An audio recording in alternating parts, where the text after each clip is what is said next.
os dois textos que nós lemos, chega um momento que parece que as coisas empacam. Chegaram um momento, tanto o exército de Faraó, no meio do mar, não conseguiam avançar. Os discípulos de Jesus chegam no meio do mar também. E a palavra do Senhor diz em Mateus que um vento contrário se levantou contra eles. E eles não conseguiam avançar. E nós estamos falando de uma distância relativamente curta. Nós estamos falando que atravessar de Cafarnaum para Genesaré, ou para Gadara, seja lá para onde for, atravessar é perto, é 8 quilômetros de distância. E eles já haviam navegado bastante, remado bastante, e não saíam do lugar. Também o texto diz que os soldados de Faraó perseguiram os hebreus até o meio do mar, e chegaram ali, também não conseguiam avançar. E o que eu estava vendo nesse texto? Os discípulos, por sua vez, remaram quase toda noite, e alcançaram apenas um pedaço, um trecho. E também quando Jesus entra no barco, a palavra do Senhor diz que logo avançaram e chegaram rápido do outro lado. No primeiro texto que fala sobre o exército de Faraó, diz que não chegaram a lugar nenhum, morreram ali, foram submergidos pelas águas do mar. Mas aonde você quer chegar, pastor? Eu quero chegar justamente nisso aí. Você sai, mas você não chega. Você sai, ou então as coisas emperram. E às vezes parece que as coisas não andam na nossa vida. Muitas vezes parece que as coisas empacam, as coisas não caminham. É uma caminhada que manca. É uma caminhada de rodas que se soltam. Você está tudo certinho, parece que agora vai bem, né? Você fala para sua esposa, ou então você fala para o seu esposo, parece que agora a coisa, mas daqui a pouco aparece uma coisa, aparece uma situação, parece que a roda solta, e você tem que parar de novo para consertar aquela situação. Às vezes parece que a nossa vida está igual à vida e a situação que esses discípulos estão passando. Você rema e não chega a lugar nenhum. A vida parece que, apesar de todo esforço, não sai do lugar.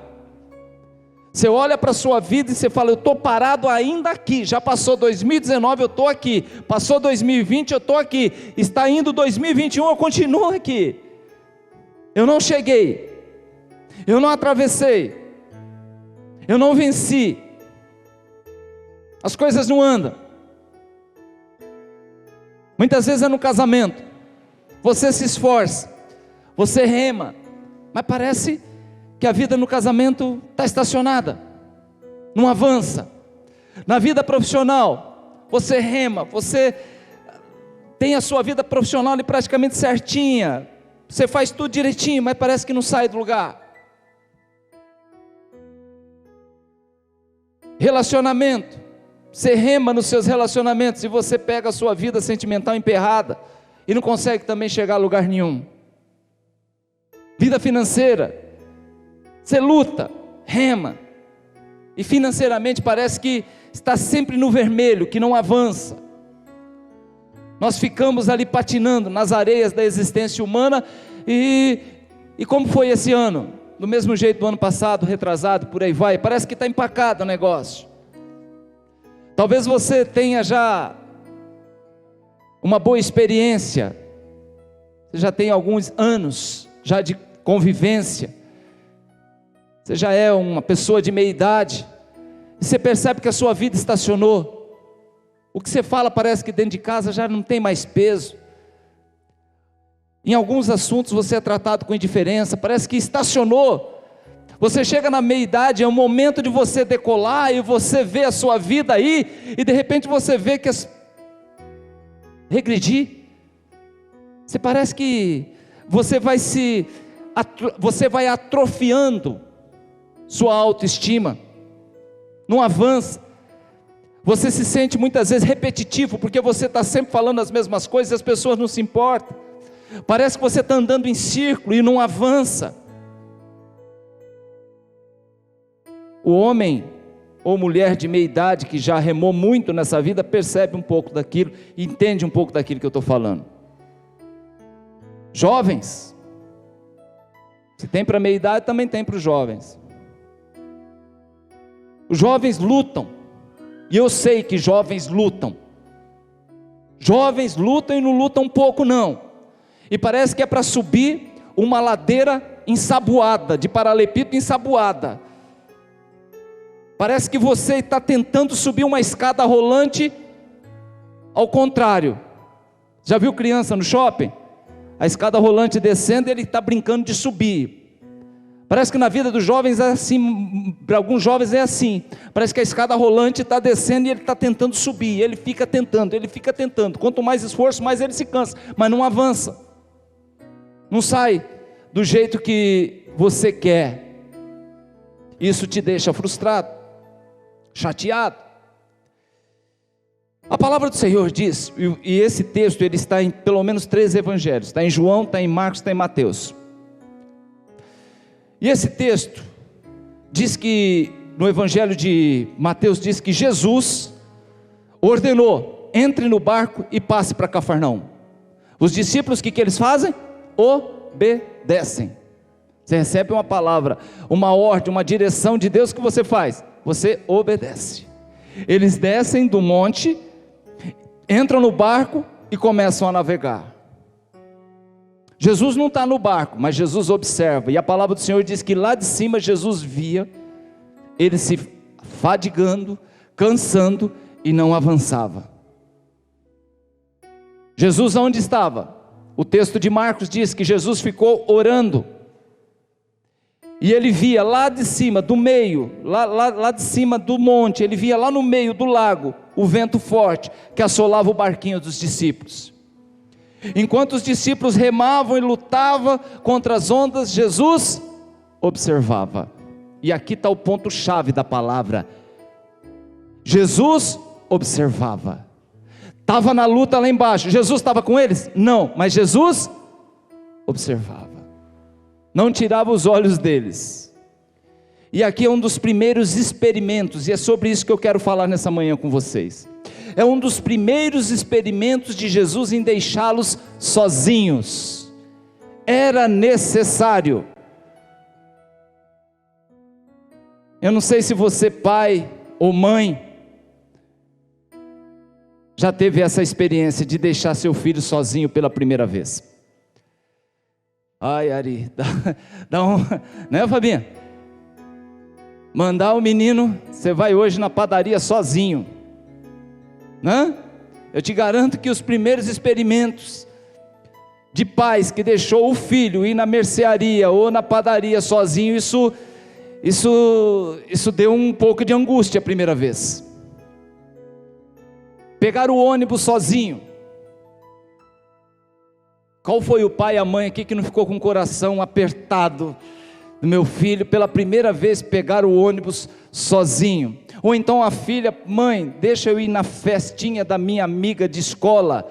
A mãe deixa, o pai deixa, mas e aí? A primeira vez, como que fica o coração desse pai e dessa mãe?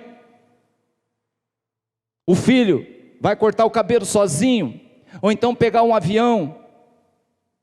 Eu tenho certeza que a primeira vez que você permitiu, eu tenho certeza que o coração de vocês ficaram apertado. O nome disso, autonomia. Esses primeiros experimentos de Jesus em deixar seus discípulos sozinhos, ou um pai ou uma mãe deixar o filho ir sozinho na padaria, meu irmão, é necessário. Jesus, ele queria exatamente fazer isso.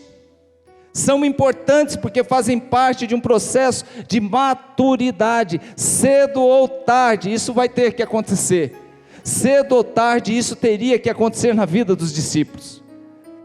Jesus fala: se vocês montam no barco e vão, depois eu vou. E eles ficaram olhando do lado e falaram: vai como? Ele vai como? Nós vamos sozinhos? Da outra vez ele estava no barco, dormindo numa almofada, se levantou um grande vento, ele levantou, ficou em pé, mandou o vento acalmar, a chuva, a tempestade, mas agora ele está mandando a gente sozinho. Como que ele vai? Mas ali era um dos primeiros experimentos em dar autonomia para que os seus discípulos, foi esse um dos primeiros experimentos que você teve, meu irmão, minha irmã, em dar liberdade para o seu filho andar sozinho, ir sozinho, fazer sozinho. Se isso não acontecer, você que é pai, não amadurece, seu filho não cresce. Em outras palavras, você acaba por infantilizar o seu filho. O projeto de amadurecimento espiritual de Jesus não é um projeto de espiritualidade de dependência. Eu dependo único e exclusivamente de Deus, eu não dou um passo sem Deus, e eu preciso de Deus, eu vou ali, eu preciso, amém. A proteção de Deus, o temor a Deus. Jesus não quer pessoas eternamente dependentes dali, não, eu preciso fazer isso, eu preciso fazer aquilo, não, tudo bem. O que Deus quer que a gente faça? Que a gente confie nele. Se Ele está mandando ir, querido, vai. Se Ele está te orientando, vá. A proteção dele é latente, é permanente, mas Ele quer que a gente tenha o que nele? Fé, temor. Temamos e o amamos, é isso. Jesus disse no texto que nós lemos lá no capítulo 14, quando a gente abriu o culto, que é necessário que eu vá ao Pai, mas não vos deixarei órfãos. Rogarei ao Pai que envie um espírito de verdade e coragem para vocês. Ou seja, Jesus permite que às vezes nos sintamos sozinhos, que desenvolvem em nós uma autonomia, um espírito de decisão, um espírito de coragem. O que eu quero dizer com isso, meu irmão? E Deus falou muito comigo quando Ele estava ministrando isso no meu coração. É como um pai que tem um filho, que tem a criança, que não foi lhe permitido quando criança cair. Não foi permitido quando criança aprendendo a andar, não, ele vai cair, não deixa andar não. Isso que acontece, retarda os primeiros passos da criança. Isso é um retrocesso na formação de uma criança. Quando a criança percebe que não corre risco nenhum, porque o pai está sempre segurando, quando a criança percebe que não corre risco nenhum, porque ela tem a proteção do pai, então se ela for cair para cá, o pai vai segurar, se ela for cair para cá, o pai vai segurar, isso desenvolve nela um espírito de dependência, sempre, não de ousadia e coragem. Quando se percebe que está sendo protegido de todos os lados, as pessoas acabam por atrofiar sua capacidade de superação. Quando vem as situações lá na frente, e um dia você não pode estar perto, como que esse filho vai reagir? Ele que sempre foi protegido de todos os lados, se torna uma presa fácil para o mundo. E aí eu pergunto, será que valeu a pena toda essa proteção? Todo esse cuidado? Muitos não permitem seus filhos a pensar pela sua própria cabeça, pela sua própria mente, elaborar suas próprias ideias, suas decisões. Então ele passa a confiar somente no que o pai, a mãe, o vô, a avó diz.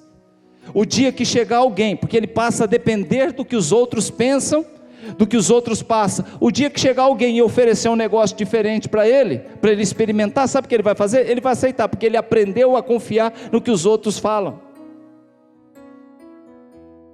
Nossos filhos, quando pequenos, têm que ter essa capacidade autônoma de dizer não, quando alguém de fora chega e lhe oferece algo diferente, porque eles aprenderam isso com o pai e com a mãe.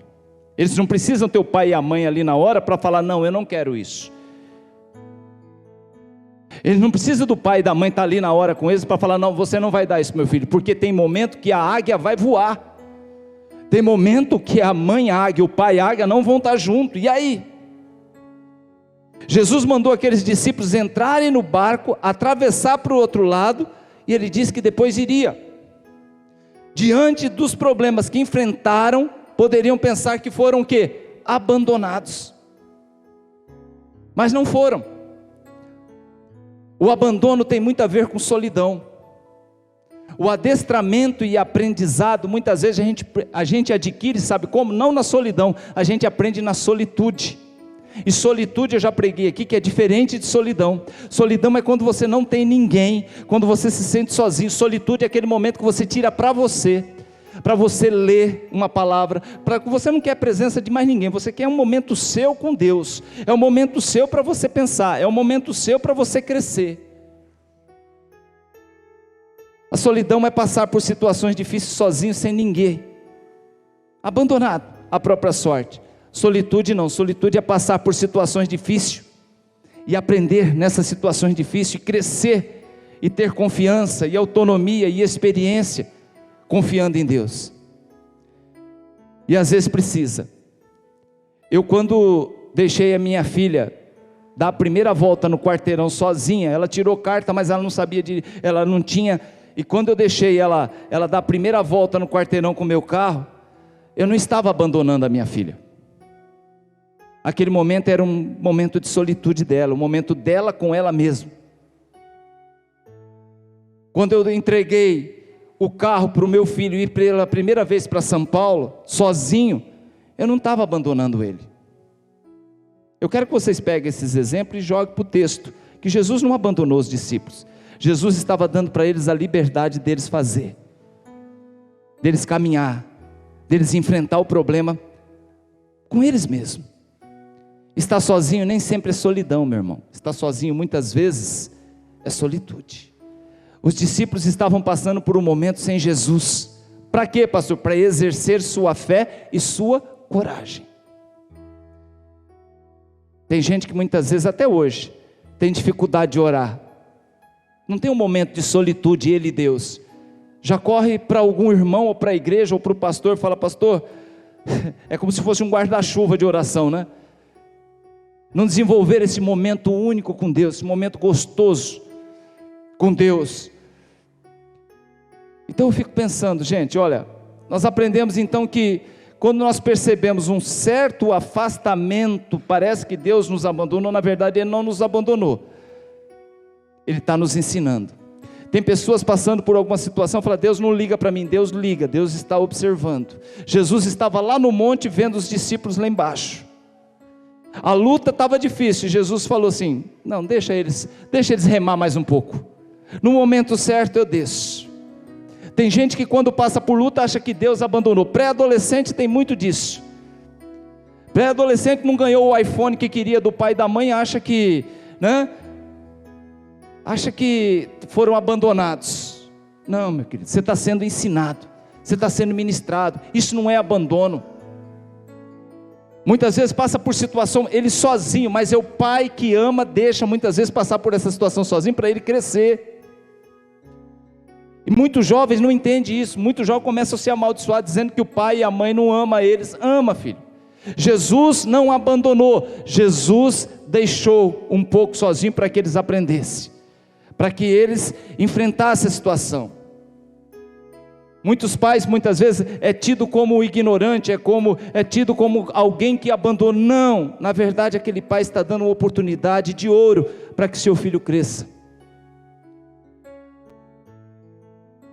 E Deus fez a mesma coisa com a gente. Deus é grande, poderoso, para nos cobrir 24 horas, nos livrar de tudo. Mas Deus às vezes Ele nos deixa, não abandona, mas Ele nos deixa. Ele se afasta um pouquinho, para que a gente possa respirar, para que a gente possa caminhar, para que a gente possa avançar. Nós não podemos espiritualizar o amor de Deus, dizendo 24 horas, que vivemos nossa vida, o amor de Deus, que Deus, não, porque você faz coisa errada, eu faço coisa errada, então quer dizer que Deus foi comigo fazer aquela coisa errada. Não, aí foi pelas nossas próprias pernas. Tem que haver espaço para que outros respirem. Tem pai que não deixa filho respirar, tem esposa que não deixa o marido respirar, tem esposo que não deixa a mulher respirar. É sempre ele que tem que estar na frente, é sempre ele que tem que dar as ordens, é sempre ele que tem que estar na administração. Eu não sei porque Deus colocou isso no meu coração essa semana. Tem que haver espaço para o outro. O oceano não cobriu tudo, apesar de grande, e ele recuou para que existisse ilhas. A presença de Jesus não seria interessante no treinamento dos discípulos, interessante no aprendizado dos discípulos. Não seria. Parece que às vezes Deus não está presente e parece que Deus não se importa. Na verdade Ele está presente, mas o que Ele quer é que nós tomamos decisão. Deus, Ele não quer nos infantilizar, como muitos pais fazem com certas crianças. Ele nos ama. Quando Ele chega para Moisés e diz: olha Moisés entra em desespero e fala: Senhor, cadê o Senhor? Que não está aqui. Ele falou assim: por que clamas a mim? Se vira, cara, o que você tem na mão? O que você tem na mão? Tem coisas que somos nós que vamos fazer confiando em Deus, no poder, na graça, na misericórdia do Senhor. O que Deus quer? Deus, Ele quer que a gente vá para cima. Que dia que Deus falou para o exército, falou: vocês não mexem com nada, deixa só comigo, daqui para frente que eu cuido. Daqui para frente vou derrotar o exército, daqui para frente vou destituir reis, daqui para frente. Que dia que Deus fez isso? Quem fez? Seus filhos, o povo escolhido, o crente. Na sua vida, querido, você tem avançado, você tem evoluído na sua vida, debaixo da graça e da proteção de Deus, porque Deus tem dado a graça e a proteção para a sua vida, você tem caminhado. Por que você está falando isso hoje? Porque estão espiritualizando demais. Estão espiritualizando demais as suas vidas. Estão colocando tudo na conta de Deus, coisa que é da obrigação humana. Coisa que é necessário que nós venhamos a fazer. O que Deus fala? Levanta-te, tenha bom ânimo, vai para cima, eu sou contigo. Não te deixarei e nem te desampararei. Então vai. Não adianta você falar: então vai, Senhor, vai. Se o Senhor falou que não vai me desamparar, não, é você. O que você tem na mão? Eu te chamei, eu te escolhi desde o ventre da sua mãe. Não é para você ser um covarde, ou então você se aninhar em mim e falar: não, Senhor, eu tenho medo, vai só o Senhor. Não. Que dia que Deus escolheu para juiz de Israel um covarde? Nunca. Deus sempre escolheu aqueles que se dispunham, aqueles que falavam: não, eu vou. Quem foi o maior rei da história de Israel? Um menino corajoso. Deus não poderia ter acabado com aquele gigante? Foram 40 dias, gente. Deus não podia ter exterminado aquele que se levantou contra o exército do Deus vivo? E Deus diz: vai para cima, levanta, tenha bom ânimo. Se der certo, estarei aqui para te aplaudir. Se não der, estarei aqui para ser um ombro para você chorar. Deus nos criou, querido, para avançar, e não para ser um cachorrinho obediente. Mesmo em obediência a Deus, a vida muitas vezes não é fácil. Aliás, na maioria das vezes não é fácil. Os discípulos estavam obedecendo uma ordem de Jesus. Estava difícil atravessar. Faraó não estava obedecendo uma ordem de Deus, ele estava desobedecendo, por isso morreram. Mas os discípulos não, eles estavam indo, obedecendo a ordem do Cristo. Na verdade não estavam chegando a lugar nenhum, mas em obediência. Aí você fala: pastor, como pode? Mesmo obedecendo uma palavra de Deus, mesmo obedecendo uma ordem do Eterno, muitas vezes nós vamos enfrentar lutas. Quem foi que disse a você que no dia que você se converteu, você foi vacinado de todos os problemas e lutas que viria na sua vida? Quem disse que aquela faixa na frente de uma determinada igreja que eu vi esses dias aí, venha para cá e deixa de sofrer? Quem disse que aquilo lá é verdade? Quem foi que disse que depois que você foi batizado nas águas, você também ali enterrou todos os problemas e lutas da sua vida? Deixa eu lhe dizer, meu irmão, minha irmã, quem disse isso para você mentiu. Porque nós temos aflições, mas nós temos que ter bom ânimo e confiar em Deus. A vida não é fácil para ninguém. A vida não é fácil para ninguém. A vida não é fácil para o homem mais rico do mundo. A vida não é fácil para o Papa. A vida não é fácil até para a rainha da Inglaterra. A vida não é fácil para ninguém. Ninguém consegue tirar o ferrão da dificuldade. Todos nós passamos por dificuldade, em todas as áreas da nossa vida, tendo Deus ou não, tendo Cristo ou não. Tem gente que fala, a minha vida vai melhorar e vai ficar fácil depois que eu casar. Fala, boa. Não vai ser fácil. Outros dizem, a minha vida vai melhorar depois que eu abrir meu próprio negócio. Não. Você entra no negócio achando que vai ser bênção, mas tem coisas que vai dar errado lá na frente. Tem coisas que não vão se encaixar. Mesmo assim as pessoas se arriscam no novo negócio, e tem que se arriscar, e Deus acha isso o máximo.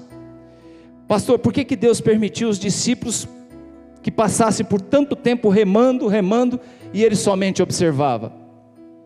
E eu quero lhe dizer que isso é proposital da parte de Deus,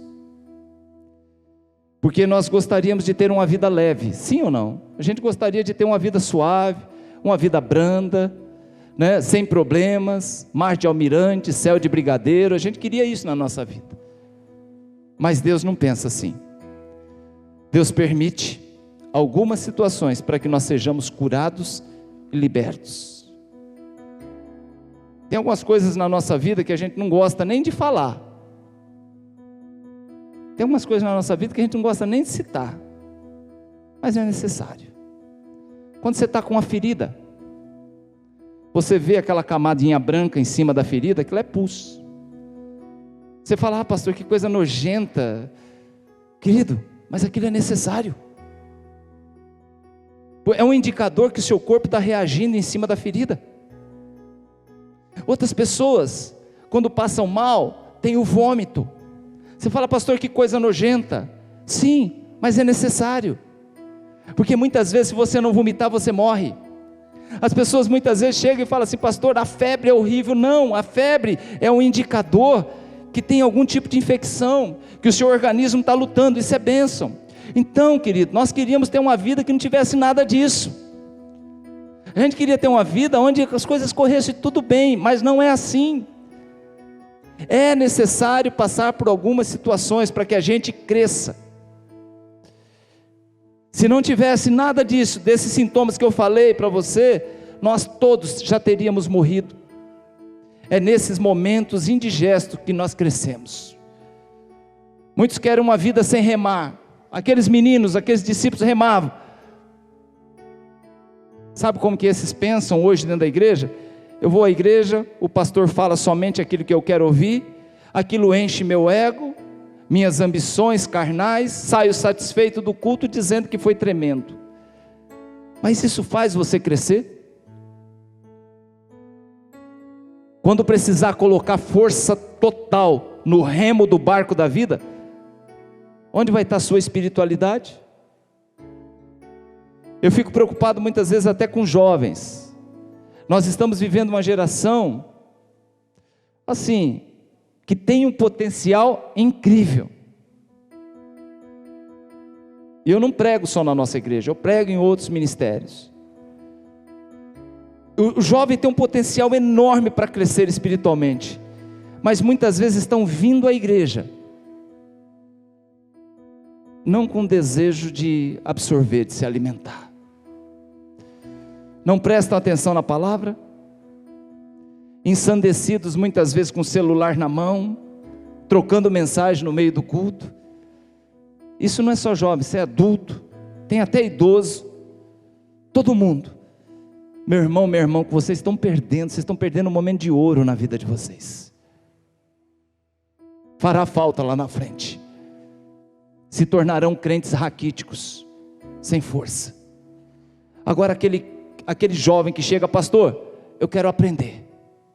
Tem algum jeito, tem algum curso? Pastor, me ensina homilética, me ensina hermenêutica da palavra, né? A interpretação de textos, como que eu me porto, como que eu prego. Falou, peraí, esse tem sede. Na outra ponta também vejo jovens assim, eu percebo que pessoas que crescem enquanto remam, enquanto estão ali na dificuldade, remam na oração, na atenção da palavra, na dedicação na obra, no amor às coisas de Deus. Isso é lindo.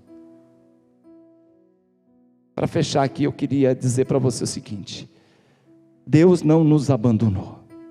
Você, quando entregou sua vida para Cristo, você não passou por momentos de solidão. Jesus estava lá no monte e Ele observava um povo que remava, que lutava contra as grandes. E por que Ele não desceu logo de imediato? Ele deixou ali horas e horas passando, porque precisava daquele momento, porque seu filho precisava ir na padaria aquele dia, precisava pegar aquele ônibus, precisava pegar aquele avião, precisava ir cortar o cabelo, porque senão não cresce.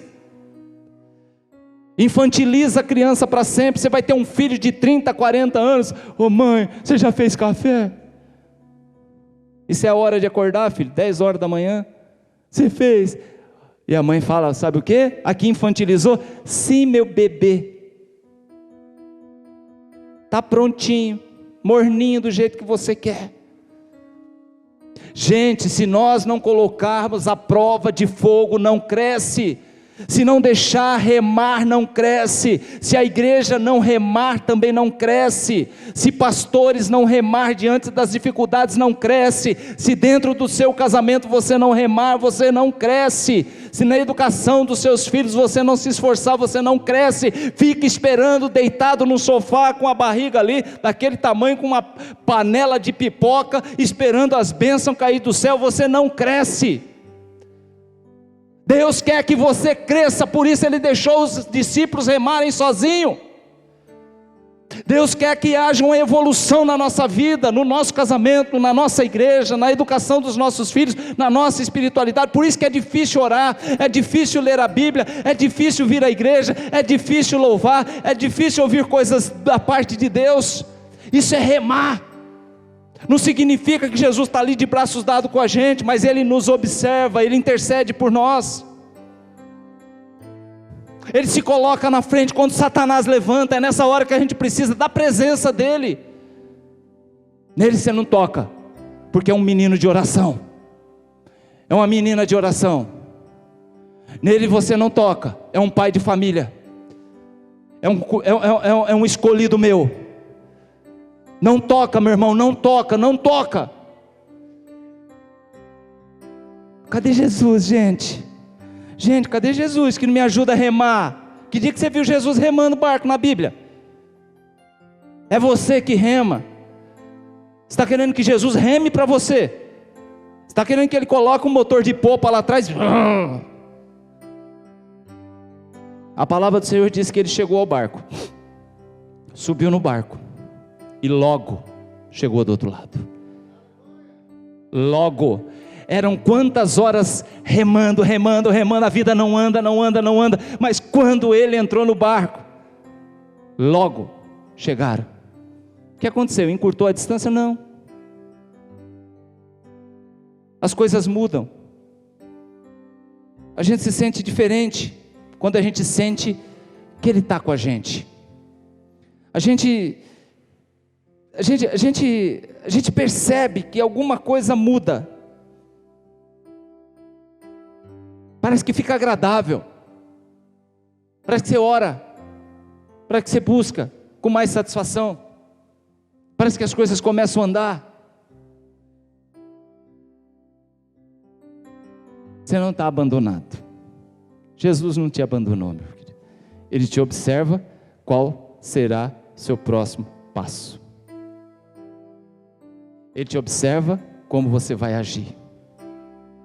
Ele te observa como você administra a sua vida emocional, sentimental, espiritual, profissional.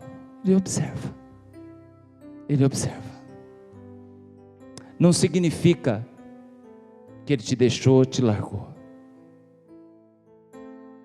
Jesus é o nosso intercessor direto, meu irmão. Ele veio e nos deixou a presença do Espírito Santo. Mas o Espírito Santo também não vai remar para você. É você. Ele vai te inspirar. Ele te traz num culto hoje de manhã. O Espírito Santo te traz num culto hoje de manhã para dizer para você através da palavra: continue remando. Reme e clame e busque ao Senhor, que a sua vida vai sair do lugar sim, em nome do Senhor Jesus. E logo, logo você chegará do outro lado. Amém, amados? Eu sempre digo que nós não fomos semeados como semeia uma horta. Não.